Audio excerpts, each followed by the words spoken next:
Friends, welcome back to my channel next invent. Guys, UPSC नामकरण के strict table के दूसरे पड़ाव में आप लोगों को मैं बताने वाली हूँ आज कुछ एग्जांपल्स के साथ।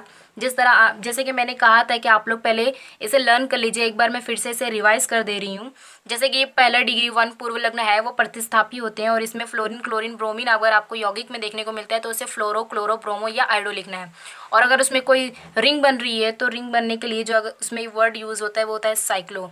फिर आप लोगों को कार्बन जो है, जितने कार्बन होते हैं उसे काउंट करना है और उसे अगर एक कार्बन है तो मैथ, उसी तरह 2 है तो एच, 3 है प्रोप, इसी तरह पूरा 10 तक डैक तक आपको लिखना है। डैक ये रहा।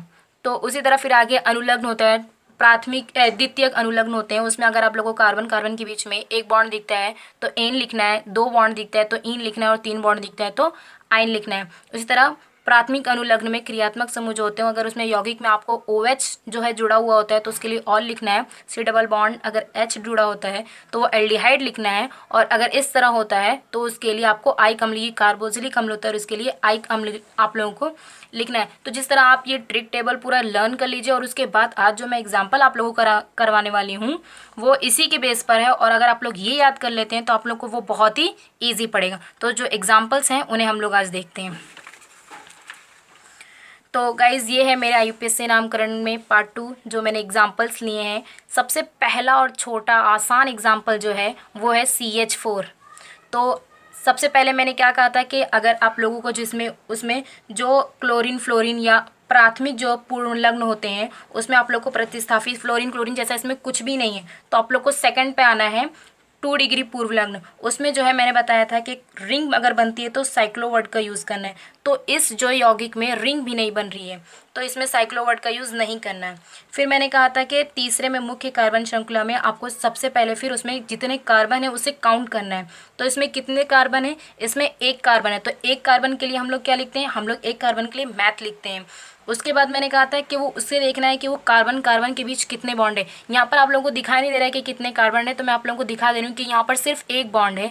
कुछ इस तरह, ये देखिए, ये कार्बन हो गया, ये इससे एक हाइड्रोजन से जुड़ा हुआ है, एक हाइड्रोजन इधर से जुड़ा है, एक हाइड्रोजन यहाँ से जुड़ा है और एक हाइड्रोजन यहाँ से जुड़ा है। तो इस तरह ये एक बॉन्ड से जुड़ा है। और जब एक बॉन्ड से जुड़ा रहता है कार्बन तो उसके लिए हम लोग एन का यूज़ करते हैं। तो एक कार्बन के लिए हम लोग क्या लिखते हैं? मैथ। और यहाँ पर जो है ये एक एक बॉन्ड से जुड़ा हुआ है तो इसके लिए हम लोग एन लिखते हैं। आप लोग को संधि आती है तो ये क्या हो गया? मेथेन। देखा गाइस, उस टेबल की वजह से मेथेन का नाम निकालना कितना आसान हो गया है और कितने ही आसानी से मैंने इसे मेथेन लिख दिया और ये बिल्कुल भी 100% राइट है। सेकंड देखते हैं हम लोग का आज का सेकंड का जो एग्जाम्पल है वो कौन सा है। सेकंड जो है वो है CH3 बॉन्ड CH3। इसमें तो आप लोगों को यही दिख रहा है कि ये एक बॉन्ड से जुड़ा हुआ है। तो इसमें कितने कार्बन है? इसमें कोई क्लोरीन, फ्लोरीन, ब्रोमीन नहीं है तो हमें कुछ नहीं लिखना है। फिर उसमें कोई रिंग बन रही है? कोई रिंग भी नहीं बन रही है। उसके बाद इसमें कार्बन है? यस, कार्बन है। तो कितने कार्बन है? यहाँ पर 2 कार्बन है, एक CH3 का कार्बन और यहाँ पर एक CH3 का कार्बन, तो 2 कार्बन है। तो 2 कार्बन के लिए हम लोग क्या लिखते हैं? एथ लिखते हैं। और इसमें एक बॉन्ड है तो उसके लिए हम लोग एथ एन लिखेंगे। तो ये क्या हो गया? आप लोगों को संधि आती है तो संधि करने पर ये क्या हो जाएगा? एथेन।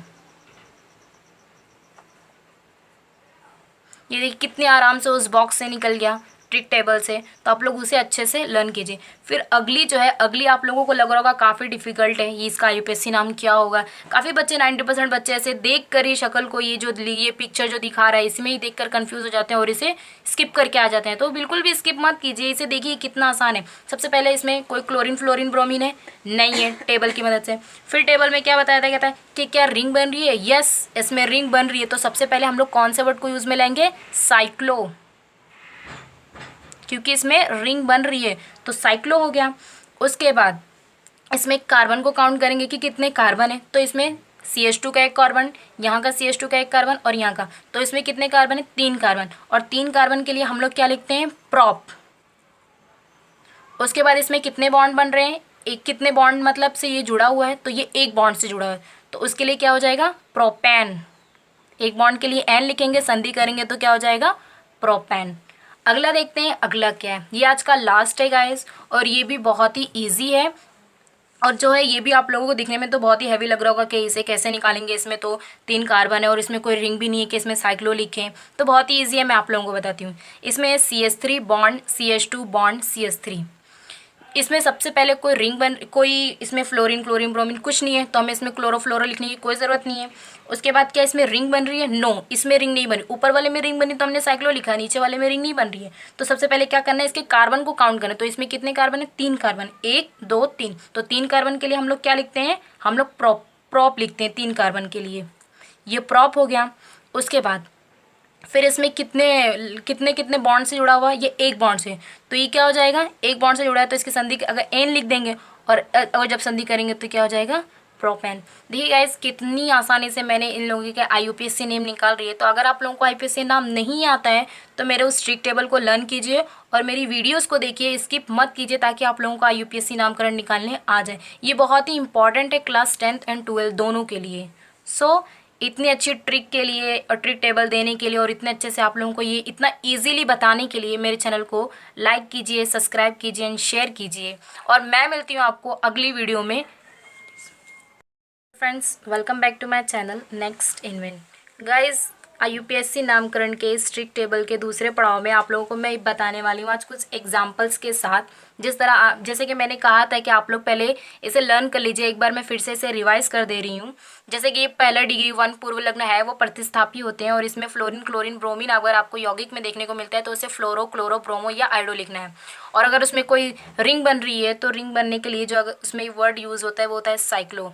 फिर आप लोगों को कार्बन जो है, जितने कार्बन होते हैं उसे काउंट करना है और उसे अगर 1 कार्बन है तो मैथ, उसी तरह 2 है तो H, 3 है प्रोप, इसी तरह पूरा 10 तक डैक तक आपको लिखना है। डैक ये रहा। तो उसी तरह फिर आगे अनुलग्न होता है, द्वितीयक अनुलग्न होते हैं। उसमें अगर आप लोगों को कार्बन कार्बन के बीच में एक बॉन्ड दिखता है तो एन लिखना है, 2 बॉन्ड दिखता है तो इन लिखना है और 3 बॉन्ड दिखता है तो आइन लिखना है। उसी तरह प्राथमिक अनुलग्न में क्रियात्मक समूह जो होते हैं, अगर उसमें यौगिक में आपको OH जो है जुड़ा हुआ होता है तो उसके लिए ऑल लिखना है। C डबल बॉन्ड अगर H जुड़ा होता है तो वो एल्डिहाइड लिखना है। और अगर इस तरह होता है तो उसके लिए आपको आइक अम्ल, कार्बोजिलिक अम्ल होता है और उसके लिए आइक अम्ल आप लोगों को लिखना है। तो जिस तरह आप ये ट्रिक टेबल पूरा लर्न कर लीजिए और उसके बाद आज जो मैं एग्जाम्पल आप लोगों को करवाने वाली हूँ वो इसी के बेस पर है। और अगर आप लोग ये याद कर लेते हैं तो आप लोग को वो बहुत ही ईजी पड़ेगा। तो जो एग्जाम्पल्स हैं उन्हें हम लोग आज देखते हैं। तो गाइज़ ये है मेरे IUPAC नामकरण में पार्ट 2 जो मैंने एग्जाम्पल्स लिए हैं। सबसे पहला और छोटा आसान एग्जाम्पल जो है वो है CH4। तो सबसे पहले मैंने क्या कहा था कि अगर आप लोगों को जिसमें उसमें जो क्लोरीन फ्लोरीन या प्राथमिक जो पूर्ण लग्न होते हैं उसमें आप लोग को प्रतिस्थापित फ्लोरीन क्लोरीन जैसा इसमें कुछ भी नहीं है तो आप लोग को सेकंड पे आना है 2 डिग्री पूर्व लग्न। उसमें जो है मैंने बताया था कि रिंग अगर बनती है तो साइक्लो वर्ड का यूज़ करना है। तो इस जो यौगिक में रिंग भी नहीं बन रही है तो इसमें साइक्लो वर्ड का यूज़ नहीं करना है। फिर मैंने कहा था कि तीसरे में मुख्य कार्बन श्रृंखला में आपको सबसे पहले फिर उसमें जितने कार्बन है उसे काउंट करना है। तो इसमें कितने कार्बन है? इसमें 1 कार्बन है। तो 1 कार्बन के लिए हम लोग क्या लिखते हैं? हम लोग 1 कार्बन के लिए मैथ लिखते हैं। उसके बाद मैंने कहा था कि वो उससे देखना है कि वो कार्बन कार्बन के बीच कितने बॉन्ड है। यहाँ पर आप लोगों को दिखाई नहीं दे रहा है कि कितने कार्बन है तो मैं आप लोगों को दिखा दे रही हूँ कि यहाँ पर सिर्फ 1 बॉन्ड है। कुछ इस तरह ये देखिए, ये कार्बन हो गया, ये इससे 1 हाइड्रोजन से जुड़ा हुआ है, 1 हाइड्रोजन इधर से जुड़ा है, 1 हाइड्रोजन यहाँ से जुड़ा है और 1 हाइड्रोजन यहाँ से जुड़ा है। तो इस तरह ये 1 बॉन्ड से जुड़ा है। और जब 1 बॉन्ड से जुड़ा रहता है कार्बन तो उसके लिए हम लोग एन का यूज़ करते हैं। तो 1 कार्बन के लिए हम लोग क्या लिखते हैं? मैथ। और यहाँ पर जो है ये 1 बॉन्ड से जुड़ा हुआ है तो इसके लिए हम लोग एन लिखते हैं। आप लोग को संधि आती है तो ये क्या हो गया? मेथेन। देखा गाइस, उस टेबल की वजह से मेथेन का नाम निकालना कितना आसान हो गया है और कितने ही आसानी से मैंने इसे मेथेन लिख दिया और ये बिल्कुल भी 100% राइट है।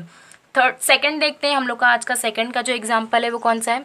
सेकंड जो है वो है CH3 बॉन्ड CH3। इसमें तो आप लोगों को यही दिख रहा है कि ये 1 बॉन्ड से जुड़ा हुआ है। तो इसमें कितने कार्बन है? इसमें कोई क्लोरीन फ्लोरीन ब्रोमीन नहीं है तो हमें कुछ नहीं लिखना है। फिर उसमें कोई रिंग बन रही है? कोई रिंग भी नहीं बन रही है। उसके बाद इसमें कार्बन है? यस, कार्बन है। तो कितने कार्बन है? यहाँ पर 2 कार्बन है, एक CH3 का कार्बन और यहाँ पर एक CH3 का कार्बन, तो 2 कार्बन है। तो 2 कार्बन के लिए हम लोग क्या लिखते हैं? एथ लिखते हैं। और इसमें 1 बॉन्ड है तो उसके लिए हम लोग एन लिखेंगे। तो ये क्या हो गया? आप लोगों को संधि आती है तो संधि करने पर ये क्या हो जाएगा? एथेन।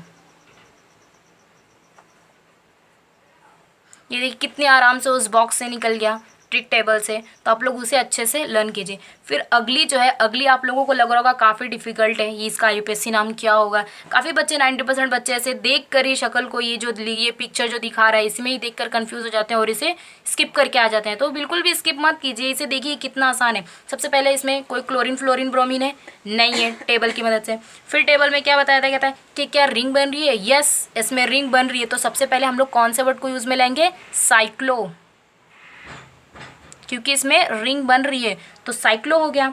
उसके बाद इसमें कार्बन को काउंट करेंगे कि कितने कार्बन है। तो इसमें CH2 का एक कार्बन, यहाँ का CH2 का एक कार्बन और यहाँ का, तो इसमें कितने कार्बन है, 3 कार्बन। और 3 कार्बन के लिए हम लोग क्या लिखते हैं, प्रॉप। उसके बाद इसमें कितने बॉन्ड बन रहे हैं, एक कितने बॉन्ड मतलब से ये जुड़ा हुआ है, तो ये एक बॉन्ड से जुड़ा हुआ है, तो उसके लिए क्या हो जाएगा, प्रोपेन। एक बॉन्ड के लिए एन लिखेंगे, संधि करेंगे तो क्या हो जाएगा, प्रोपेन। अगला देखते हैं, अगला क्या है। ये आज का लास्ट है गाइस, और ये भी बहुत ही ईजी है। और जो है ये भी आप लोगों को दिखने में तो बहुत ही हैवी लग रहा होगा कि इसे कैसे निकालेंगे, इसमें तो 3 कार्बन है और इसमें कोई रिंग भी नहीं है कि इसमें साइक्लो लिखें। तो बहुत ही ईजी है, मैं आप लोगों को बताती हूँ। इसमें CH3 bond CH2 bond CH3। इसमें सबसे पहले कोई इसमें फ्लोरीन क्लोरीन ब्रोमीन कुछ नहीं है, तो हमें इसमें क्लोरोफ्लोरो लिखने की कोई ज़रूरत नहीं है। उसके बाद क्या इसमें रिंग बन रही है, नो इसमें रिंग नहीं बनी। ऊपर वाले में रिंग बनी तो हमने साइक्लो लिखा, नीचे वाले में रिंग नहीं बन रही है। तो सबसे पहले क्या करना है, इसके कार्बन को काउंट करना है। तो इसमें कितने कार्बन है, 3 कार्बन, 1 2 3। तो 3 कार्बन के लिए हम लोग क्या लिखते हैं, हम लोग प्रॉप लिखते हैं 3 कार्बन के लिए, ये प्रॉप हो गया। उसके बाद फिर इसमें कितने कितने कितने बॉन्ड से जुड़ा हुआ है, ये एक बॉन्ड से, तो ये क्या हो जाएगा, एक बॉन्ड से जुड़ा है तो इसकी संधि अगर एन लिख देंगे और जब संधि करेंगे तो क्या हो जाएगा, प्रोपेन। देखिए गाइस कितनी आसानी से मैंने इन लोगों के IUPAC नेम निकाल रही है। तो अगर आप लोगों को IUPAC नाम नहीं आता है तो मेरे उस ट्रिक टेबल को लर्न कीजिए और मेरी वीडियोस को देखिए, स्किप मत कीजिए, ताकि आप लोगों को IUPAC नामकरण निकालने आ जाए। ये बहुत ही इंपॉर्टेंट है क्लास 10th एंड 12th दोनों के लिए। सो इतनी अच्छी ट्रिक के लिए और ट्रिक टेबल देने के लिए और इतने अच्छे से आप लोगों को ये इतना इजीली बताने के लिए मेरे चैनल को लाइक कीजिए, सब्सक्राइब कीजिए एंड शेयर कीजिए। और मैं मिलती हूँ आपको अगली वीडियो में